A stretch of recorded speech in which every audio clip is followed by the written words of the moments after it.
ગીર સોમનાથ જિલ્લામાં આ વર્ષે ઘઉંના પાકનું વાવેતર તો સારું થયું છે, પરંતુ બજાર ભાવમાં ગત વર્ષની સરખામણીએ ₹75 થી 100નો ઘટાડો નોંધાયો છે।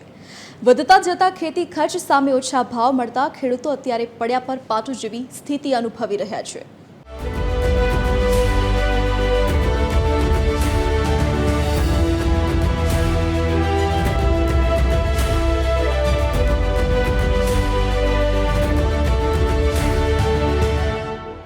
ગીર સોમનાથ જિલ્લાના ખેડૂતો અત્યારે બેવડી મુસીબતમાં છે।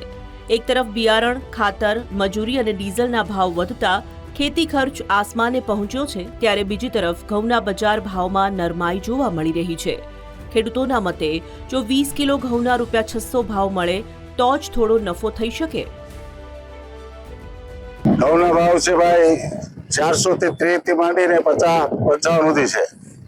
ઘઉંમાં બહુ और बजार ओला ગયા વર્ષે કરતા 100-150 રૂપિયા નીચી બજાર છે અને નીચી બજાર તો ખેડૂત અટાણે મૂંઝાઈને બેસી ગયા કે ચોમાસાની સિઝનમાં વરસાદ પડ્યો એટલે માંડવી ભીજાઈ ગયું અને નુકસાનીમાં મોટી થઈ। પછી અત્યારે આ ઘઉં આવ્યા તો ઘઉંના ભાવ નીસાઈ ગયા તો અટાણે ક્યાં વેચવા, એટલે મૂંગા વેચવા પડે છે કે બિયારણ, ખાતર, દવા, મજૂરી એ બધી ભરવા માટે ભરપર કરવા માટે ઘઉં વેચવા જ પડે અને એ નુકસાની ખેડૂત ખાઈ શકે, બીજો કોઈ ખાઈ શકે નહીં, કોઈ વેપારી દીકરો ન ખાઈ શકે, કોઈ નોકરિયાતે ન ખાઈ શકે। નુકસાની ખેડૂત ખાય અને ખેડૂત ખમે। આ વર્ષે સારા વરસાદ અને પિયતની સુવિધાને કારણે જિલ્લામાં ઘઉંના વાવેતરમાં મોટો ઉછાળો આવ્યો છે। અંદાજે 35,000 હેક્ટર જેટલા વધારાના વિસ્તારમાં ઘઉંનું વાવેતર થયું હોવાથી બજારમાં આવક પણ વધુ રહેવાની શક્યતા છે, જે ભાવ પર વધુ દબાણ લાવી શકે છે। ગઈ સાલની સાપેક્ષમાં 75 થી 100 રૂપિયા પ્રતિ 20 કિલોના ઘઉંના ભાવ ખેડૂતોને ઓછા મળી રહ્યા છે। એની અગેન્સ્ટ સરકારે ઘણા ઇન્સેન્ટિવ્સ આપ્યા છે, એક્સપોર્ટની છૂટ આપી છે, ઘઉં અને ઘઉંની પ્રોડક્ટની 30 લાખ ટન એક્સપોર્ટ થાય એવી સરકારે પરમિશન આપેલી છે। તેમ છતાં હાલ ભાવ વધી રહ્યા નથી।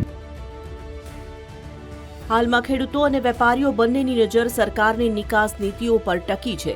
જો સરકાર નિકાસને પ્રોત્સાહન આપે અને બજારમાં માંગ વધે તો જ ઘઉંના ભાવમાં સુધારો શક્ય છે। ગીરના ખેડૂતો અત્યારે આશાવાદી છે કે મોસમની મહેનતનું તેમને યોગ્ય વળતર મળે।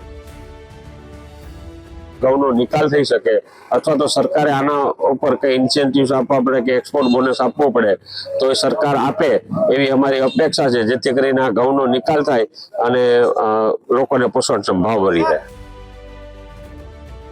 વાવેતરમાં થયેલો વધારો અને ઉત્પાદનની સારી શક્યતા વચ્ચે હવે જોવાનું એ રહેશે કે બજારની ચાલ ખેડૂતોને કેટલી રાહત આપે છે। ગીર સોમનાથમાં ઘઉંનું મબલખ ઉત્પાદન તો તૈયાર છે, પણ ભાવની નરમાશ ખેડૂતોના ચહેરા પર ચિંતાની લકીરો ખેંચી રહી છે।